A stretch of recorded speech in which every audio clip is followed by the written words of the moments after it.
Perkenalkan, nama saya Lydia Gita dari kelas 11 IPS 6. Saya di sini akan menjelaskan sedikit materi tentang hukum.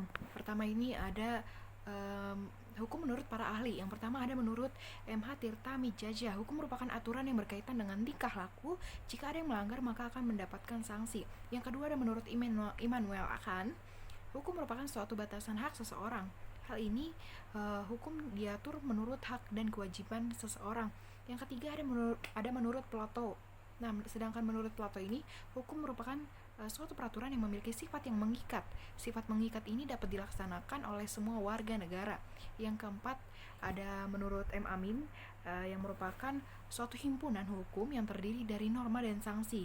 Hal ini berfungsi untuk mengatur dan memberikan pelanggaran. Nah, selanjutnya pengertian hukum menurut saya sendiri. Nah, hukum itu yaitu peraturan yang sudah ditetapkan, dikukuhkan oleh pemerintah, yang mana kita harus menaati supaya menghindari dari suatu permasalahan. Nah, tujuan dan fungsi hukum sendiri. Tujuan hukum adalah untuk sebagai tata tertib dalam masyarakat yang ditujukan untuk kehidupan sosial yang damai dan adil.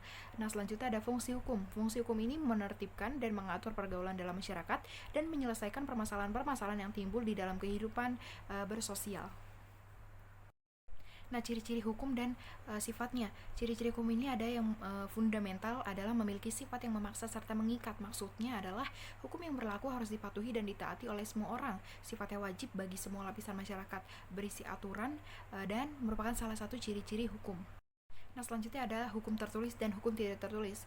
Hukum tertulis sendiri ini adalah hukum yang dituliskan atau dicantumkan dalam perundang-undangan. Contohnya hukum pidana dituliskan pada KUH Pidana, dan sedangkan hukum perdata dituliskan oleh KUH Perdata. Selanjutnya ada hukum tidak tertulis, adalah hukum yang tidak dituliskan atau tidak dicantumkan dalam perundang-undangan. Contohnya ada hukum adat.